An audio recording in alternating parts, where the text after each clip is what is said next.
I'm sure everyone has a lot of things that they want to accomplish, things that they're going after, especially as we look ahead to the new year, and really represents a new opportunity for a lot of people.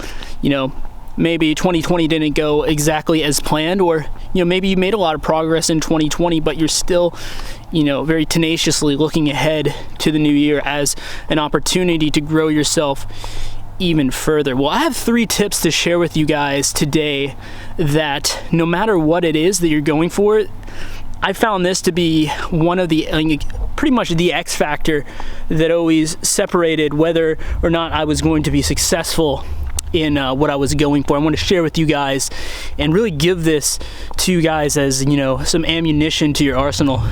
Hey, what's up guys? This is Ryan from Elevate Cyber, and let's just get right into this. Basically, a little acronym.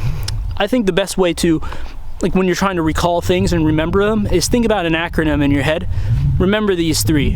CPE. This is pretty much the key to being successful in whatever it is that you're going for. So C stands for consistency, P for persistence, and E for experimentation. So let's sort of break this down. What do I mean by these 3 words here? Consistency, we'll start off with that. It's extremely important to be consistent. That is what separates someone that is successful at something versus someone that's not. You have to be consistent. Anyone can do things when they're motivated to do it, when they're, when they just get started. That's why you see so many people start an endeavor really excited, let's just use the gym example. We're going into the new year, right? You're gonna see a lot of people at the gym that wouldn't normally be going, right?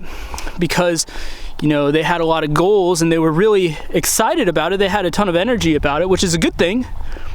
But consistency is what may be their downfall, right? If you look at anyone that has reached mastery in their field, or at least a high degree of competency, you'll notice one commonality between all of them. They are extremely consistent about what they do, And so that is the first thing that you really need to understand, right? And you need to harness that consistency and just build a habit out of it. And in future videos, I'm going to go more into this topic because there's really a lot that can be said here. But just remember, consistency is the first step, the first piece of the puzzle. Now, the second thing is persistence. And this kind of goes in hand and in tandem with consistency. But essentially, what I mean by persistence is that not only are you consistent about what you're doing, but you understand that it's not just a sprint, it's more of a marathon, right? Especially if you're going for something that's very difficult, or the fitness example, right? It doesn't really help you very much to be consistent about going to the gym for a month and then after that you just go back to your old way of living. If you want to change your physique and you want to grow and become a different person, an improved version of yourself, well, you can't go back to those old habits. Otherwise, you're just going to slip back into the person that you were before. So this can be applied to anything that you're trying to achieve. Persistence, doing those actions, becoming that person that you want to be, but over the long haul, right? Truly becoming that. You have to persist over a long period. If you look, once again, if you go and look at anyone that is achieved anything very difficult or is at the height of their of any particular field, one thing you'll notice is not only are they in the short vision, not only are they consistent about what they do, they've also persisted with that consistency, right? With that consistent effort over a long period of time. They persisted.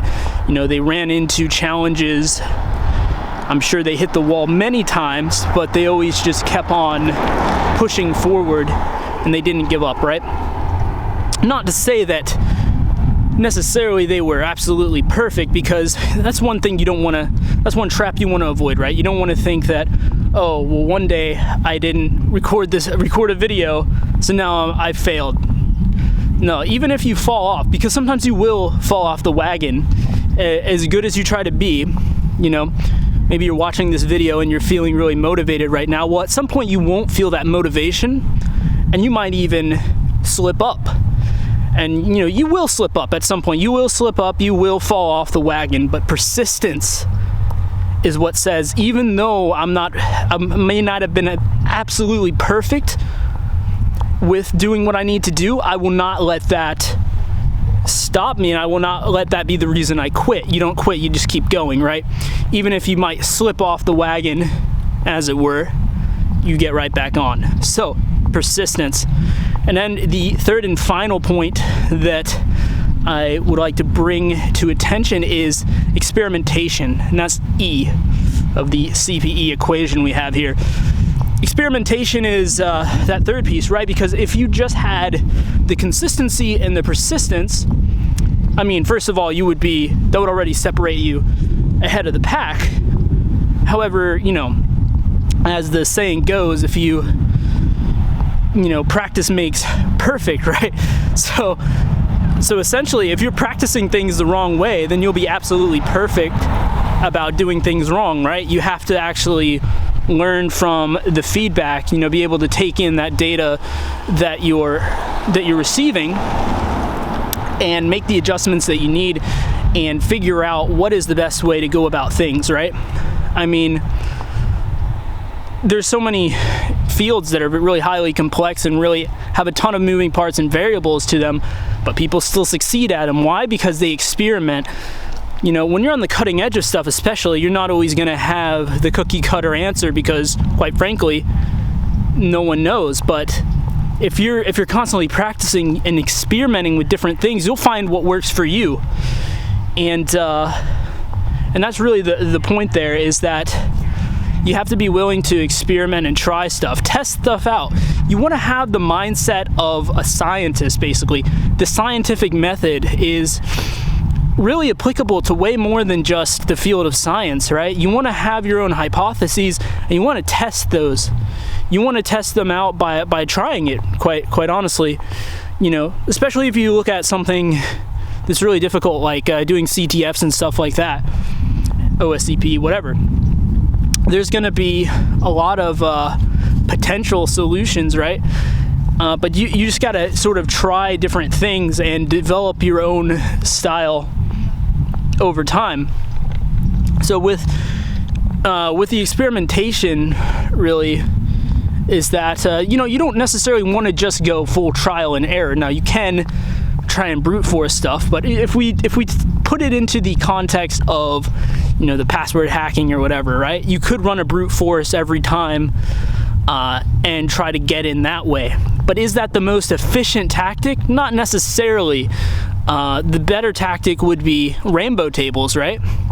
That would be a way to, you're kind of leveraging the brute force trial and error, but you're still at the same time getting the advantage of using certain heuristic shortcuts and stuff like that. Well, the equivalent to that would be find someone that has done the thing that you're trying to do, or someone that is better at the thing that you're trying to do, and learn from that person so you can avoid a lot of the pitfalls, potential pitfalls there. If you look at how AI algorithms learn, one of the ways they learn is by feeding in a bunch of data, and then it pretty much, trial and error learns stuff. Well, we can apply some of that to our own brains, right? By putting ourselves in that situation a lot, practicing a lot, essentially feeding ourselves a ton of data and learning from our own experiences. And so if you really make sure that you experiment with different things, you're going to learn, because the human brain is very powerful. So you will learn what you need to learn. But remember, consistency, persistence, and experimentation. So yeah, I hope this video was of help to you guys and motivated you to go out and achieve all your goals in 2021, whether they be security related goals or otherwise. And yeah, if you've been enjoying the content so far, be sure to subscribe and hit the like button. It'll certainly help me out in the algorithms, and I will see you guys in the next video.